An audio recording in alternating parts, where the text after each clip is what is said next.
Hello viewers, अस्सलाम वालेकुम। मैं हूं Ali and welcome to my channel sonic expert. Gold price के हवाले से और गोल्ड खरीदारी के हवाले से एक और इम्पोर्टेंट वीडियो लेकर आपकी खिदमत में हाजिर हूं। मेरे से बहुत सारे लोग एक सवाल जो है वो मतवातर पूछते हैं कि जब भी हम सोना खरीदने जाएं, 21 कैरेट सोना होता है, दुकानदार हमें 24 कैरेट के रेट पे बेचता है। 18 कैरेट गोल्ड होता है, दुकानदार हमें 24 कैरेट के रेट पे बेचता है। नगीनों का कुछ नहीं पता लगता और क्या क्या चीज़ें जो हैं वो हमें जानना ज़रूरी है ताकि हम चूना लगने से बच सकें। और उसके अलावा जो खालिस सोने की खरीद बेच होती है उसमें जितना फ़र्क और डिफरेंस जो है वो बनाया जा रहा है, ख़रीदारी के वक्त भी अपना ही रेट कैलकुलेट किया जा रहा है और जब आप बेच रहे हो तब भी रेट जो है वो अपने हिसाब से कैलकुलेट किया जा रहा है। उसकी मिसाल आज के दिन तो वाज़े तौर पे देखी गई कि मार्केट ने $10 1 ट्राई आउंस का डिफरेंस जो है वो क्रिएट किया, लेकिन मंडी में सिर्फ 200 रुपये तोले सोने का फ़र्क देखा गया, यानी लोकल मार्केट में। तो ये बड़ी अजीब सी बात है। तो इस तरह के माहौल में आप लोग अपनी ट्रेडिंग को कैसे प्लान करोगे, किस तरीके से जो है वो आप अपने जो आपका प्रॉफिट है उसको आप अच्छे लेवल्स के ऊपर कर सकते हो। तो इसके ऊपर थोड़ी सी बात कर लेते हैं कि जो इस वक्त हमारा जो बेसिक टॉपिक है वो ये है कि गोल्ड के ख़रीदार का जो तरीक़ाकार है उसमें जो गोल्ड माफिया सरगर्म है इस वक्त रेट को मैनिपुलेट करने में, उससे हम कैसे बचें और ज़ेवरात ख़रीदते वक्त भी जो जो मामलात हमारे साथ होते हैं उनको कैसे जो है वो हम सही तरीके से डील कर सकते हैं। तो वीडियो में आगे जाने से पहले मैं गुजारिश करूंगा उन लोगों से जो चैनल पर वीडियो पर फर्स्ट टाइम आए हैं, काइंडली इसको सब्सक्राइब करें और बेल आइकन ज़रूर दबाएं ताकि उन्हें आने वाली वीडियो का नोटिफिकेशन मिल जाए। उसके साथ साथ वो लोग जो गोल्ड की प्राइस के हवाले से बाखबर रहना चाहते हैं, दिन में जितनी दफ़ा भी जो है वो गोल्ड की प्राइस चेंज होती है, उसके अलावा जो भी फोरकास्ट है या जो भी न्यूज़ होती है गोल्ड मार्केट के हवाले से, अगर वो जानना चाहते हैं तो मेरा व्हाट्सएप का चैनल है सोनिक एक्सपर्ट के नाम से ही, लिंक जो है इस वीडियो की डिस्क्रिप्शन में आपको मिलेगा। आप उसको भी फॉलो करें और बेल आइकन दबाएं तो आपकी रहनुमाई वहाँ पे भी गोल्ड के रेट के हवाले से जो है वो प्रॉपरली होती रहेगी। तो चलें सबसे पहले बात करते हैं कि माफिया कैसे सोने को जो है वो मैनिपुलेट करता है।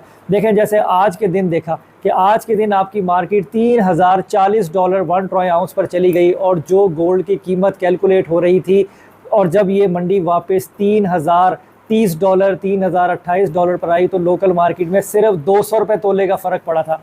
तो इससे अंदाज़ा आप ये लगाएं कि सोने के रेट को नीचे नहीं किया गया, थोड़ा सा ऊपर करके चलाया गया उस वक्त जिस वक्त प्रेशर ऐसा बिल्ड हुआ था कि सोना जो है वो महंगा हो जाएगा और लोग बाइंग पे आ रहे थे।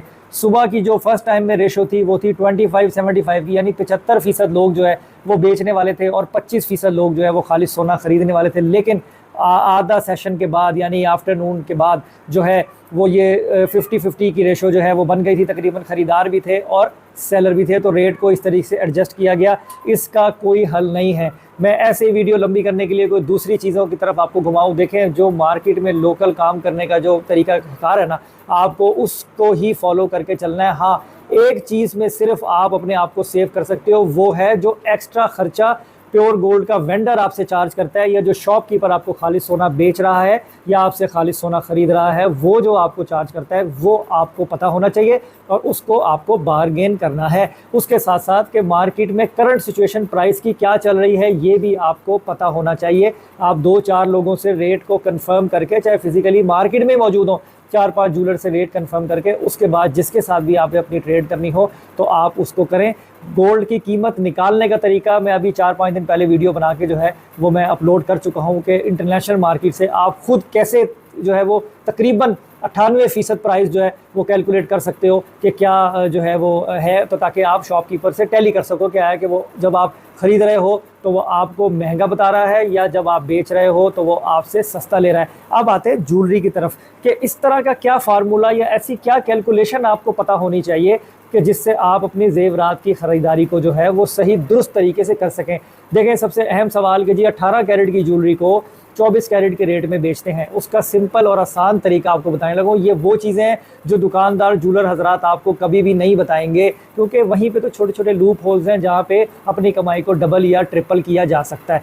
तो जो लोग सही तरीके से काम कर रहे हैं प्रॉपर वे में, देखें पाँचों उंगलियाँ बराबर नहीं हैं, तमाम ज्वेलर्स भी एक जैसे नहीं हैं, बड़ा अच्छा काम करने वाले लोग बैठे हुए हैं जो अपनी ईमानदारी से अपने क्लाइंट को सही बेहतरीन चीज़ देते हैं। लेकिन वो लोग जो इस तरीके से नहीं करते वो शायद मेरी वीडियो से जो है वो नाराज़ ज़रूर होंगे। तो मैं इन एडवांस उनसे जो है वो माजरत चाहता हूँ कि अगर मेरी बात उन्हें को बुरी लगे, बल्कि अल्लाह से दुआ है कि अल्लाह ताला उनको भी ये जो है वो सादत बख्शे कि वो सही तरीके से हलाल रोज़ी कमाएँ और जो है ताकि उनके रिस्क में भी अल्लाह ताला बेशबहा बरकतें करें। अब आते हैं उस हिसाब की तरफ। देखें, जब भी कोई जूलर या कोई जेवर बनाने वाला आपसे 21 कैरेट सोने के खालिस के पैसे लगाए, यानी 21 कैरेट गोल्ड के 24 कैरेट में पैसे लगाए, तो उसने 2 या 3 काम किए हुए होते हैं कि उसने स्टोन जो है वो वज़न में से लेस किया हुआ होगा, स्टोन जो है वो आपकी ज्वेलरी में नहीं तोला हुआ होगा, इसलिए वो ये कहेगा कि मैं खालिस सोना लगा के जो नगीनों के पैसे वज़न में मैंने देने हैं मैं वो वहाँ से कवर कर लूँ। ये भी तरीका दुरुस्त नहीं है। अब मैं आपको बताता हूँ कि आपको ख़रीदना आना चाहिए। जूलर क्या करता है, किस तरीके से हिसाब बनाता है, वो एक अलग स्टोरी है। आपने किस तरह ख़रीदना है। आप एक चीज़ लेने जाते हो 22 कैरेट की, 22 कैरेट का रेट मैंने कैलकुलेट करना अपनी हर वीडियो में बताया है कि जो भी मैं खालिस सोने का रेट बताता हूँ उसको आप तकसीम करेंगे 24 से, तो आपके पास 1 कैरेट गोल्ड की कीमत निकल आएगी। उसको ज़रब दे दें 18 से, 21 से, 22 से, जो भी आपका रिक्वायर गोल्ड जो है जिसकी प्राइस आपको चाहिए तो आप खुद निकाल सकते हो। अगर 22 कैरेट का कोई जेवर आप ख़रीद रहे हो तो उसके ऊपर 15% पॉलिश केडीएम वाले सोने की अगर दुकानदार लगा रहा है और आपसे मेकिंग भी अलग चार्ज कर रहा है, उसमें कुछ स्टोन लगे हुए हैं, उन स्टोन्स को ज्वेलरी में तोले हुए बगैर अगर वो उनकी प्राइस भी आपसे चार्ज कर रहा है तो वो सोने का रेट खालिस का नहीं लगा सकता। किसी भी सूरत, किसी से भी पूछ लें, वो नहीं लगा सकता। ये सरासर गलत बात है। उसको 22 कैरेट सोने का ही रेट लगाना चाहिए, इसलिए क्योंकि वो आपसे स्टोन के पैसे भी ले रहा है, वो आपसे वेस्टेज भी ले रहा है, वो आपसे बनवाई भी ले रहा है। खालिस सोने के रेट में ज्वेलरी बिल्कुल बेची जाती है, लेकिन वो होल सेल का तरीकाकार है, वो एक अलग स्टोरी है, उस पर इंशाल्लाह मैं अलग से वीडियो कर दूंगा एक।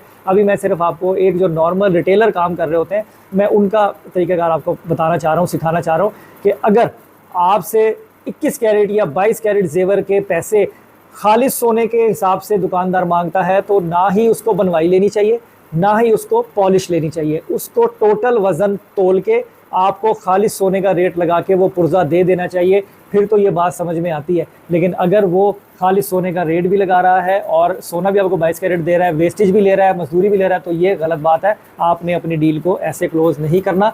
हर इंसान अपनी रोजी रोटी कमाने के लिए दुकान पे बैठा हुआ है। अगर आप इस चीज़ को बार्गेन करेंगे, उसको बताएंगे कि सही तरीके से मुझे डील करो, और वो भी ये चीज़ जज कर लेगा कि मेरे सामने जो ख़रीदार बैठा हुआ है वो उसको नो हाउ है, वो समझता है, तो मैं अपना क्लाइंट ख़राब ना करूं। जिस वे से वो चाह रहा है मैं उसको वैसी ही डील दूं, चाहे उसमें मुझे नॉर्मल कुछ बच जाए, अल्लाह ताला मुझे उसमें बरकत दे देंगे। तो सिंपल सा तरीका यही है कि अगर आप खालिस सोना जो है वो खालिस सोने के रेट में आप 22 कैरेट ज्वेलरी खरीद रहे हो तो आपने पॉलिश, जिसे वेस्टेज कहते हैं, और मजदूरी नहीं देनी। अगर आप 22 कैरेट की ज्वेलरी 22 कैरेट के रेट पे खरीद रहे हैं तो आपने पॉलिश भी देनी है और मजदूरी भी देनी है। पॉलिश केडीएम वाले सोने की 15% लगाई जाती है, उसके ऊपर बार्गेनिंग नहीं होती। जो बनवाई है, जो मेकिंग चार्जेस हैं, उसको आप बार्गेन कर सकते हो, उसके अलावा स्टोन की प्राइस को आप बार्गेन कर सकते हो, और जो स्टोन है वो वज़न में से माइनस होने चाहिए। तो ये छोटी छोटी बेसिक चीज़ें हैं जो आपको खुद आनी चाहिए। जब आपको ये सारी चीज़ें इन प्रैक्टिस होंगी तो आप कहीं से भी कोई भी जेवर खरीदोगे तो आप अपना हिसाब प्रॉपर खुद चेक कर सकते हो। इसी तरह अगर आपने अपना जेवर बेचना हो तो केडीएम वाले सोने पे जिस तरह 15% एक्स्ट्रा चार्जेस लगाए जाते हैं, उसी तरह से 15% काटी जाती है, कटौती की जाती है, और रेट भी उसी सोने का लगाया जाता है जिस सोने का वो पुर्जा है। हालांकि उसमें से इम्प्योरिटी डिडक्ट हो रही होती है, लेकिन देखें ये एक बिज़नेस की टर्म है। जो भी आपको कैश देगा, आपको सेफ एंड सिक्योर एनवायरनमेंट देगा, उसका हक बनता है कि वो भी अपने बच्चों की मजदूरी उसमें से करे। तो प्रॉपर वे यही है कि जो चीज़ें मैंने आपको बताई हैं इनको सामने रखते हुए अगर आप काम करेंगे तो कभी भी कोई भी ज्वेलर आपके साथ धोखाधड़ी नहीं कर सकता। तो ये कोई इतना मुश्किल नहीं है। जब आप इन प्रैक्टिस आ जाओगे इसको करने में तो आप बासानी अपनी कैलकुलेशन खुद भी बना सकते हो। मैं फिर रिपीट कर दूं, अगर कोई आपसे 18 कैरेट या 21 कैरेट या 22 कैरेट ज्वेलरी का खालिस सोने के हिसाब से पैसे मांगे तो आपने मजदूरी और पॉलिश ये उससे कहना है भाई ये फिर तुम मुझसे लेने के मजाज नहीं हो। अगर वो आपसे मजदूरी भी लेता है, आपसे पॉलिश भी लेता है, तो फिर वो उसी कैरेट का रेट लगाएगा जिस कैरेट का वो आपको गोल्ड दे रहा है। तो बाकी जो है वो ये सारी चीज़ें प्रॉपरली ठीक तो नहीं हो सकती हैं जी। मेरा भी मकसद ये वीडियो बनाने का कतई ये नहीं है कि मैं उन लोगों को कह रहा हूँ कि जो लोग इस ज्वेलरी की फील्ड में हैं वो लोग सही दुरुस्त सिमत में आ जाएं। हर इंसान ने अपने अमल का जवाब अल्लाह ताला को खुद देना है, लेकिन अगर मैं हूँ तो मुझे खुद ज्वेलरी और जेवर ख़रीदना आना चाहिए। मेरा तो मोटिव ये है कि मुझे खुद पता होना चाहिए कि अच्छा ये पेन इस तरह ओपन होगा तो फिर इस तरीके से ये लिखेगा, इस तरीके से इसकी निब जो है वो बंद हो जाएगी, तो फिर कोई कैसे मुझे इसकी गलत चीज़ समझा सकता है। बस इतनी सी बात है। तो उम्मीद करता हूँ कि आपको जो है वो चीज़ समझ में आई होगी। लेकिन फिर भी अगर कोई क्वेश्चन हो, कोई सवाल हो, तो आप इंस्टाग्राम पे मुझे वॉइस मैसेज जो है वो कर सकते हो। मैं इंशाल्लाह एक दिन छोड़ के एक दिन क्वेश्चन बेस्ड वीडियो कर रहा हूँ और आगे करता रहूँगा, ताकि मेरे तमाम देखने वालों की बेहतर से बेहतर आगाही हो सके। अगेन मैं एक चीज़ रिपीट करता हूँ, देखें सारे जूलर्स गलत नहीं हैं, तमाम दुकानदार गलत नहीं हैं, बहुत अच्छे अच्छे लोग प्रॉपर तरीके से काम कर रहे हैं। सम टाइम ऐसा होता है हिसाब समझने में भी आप लोगों को कुछ गलती हो रही होती है तो ब्लेम जूलर को देते हैं, ऐसा नहीं होता। लेकिन पांचों उंगलियां बराबर नहीं है, गलत लोग भी हैं। कोशिश करें उनसे इज्तनाब करें, क्रेडिबल अच्छे लोगों से काम करें। इंशाल्लाह अल्लाह ने चाहा तो कभी भी आपका नुकसान नहीं होगा। तो आज की वीडियो में इतना ही। इंशाल्लाह फर्दर और कोई इन्फॉर्मेटिव टॉपिक लेके आपकी खिदमत में हाजिर होऊंगा। अपना बहुत ख्याल रखें, मुझे दुआ में याद रखें। नेक्स्ट वीडियो में मुलाकात होगी। अल्लाह हाफिज़।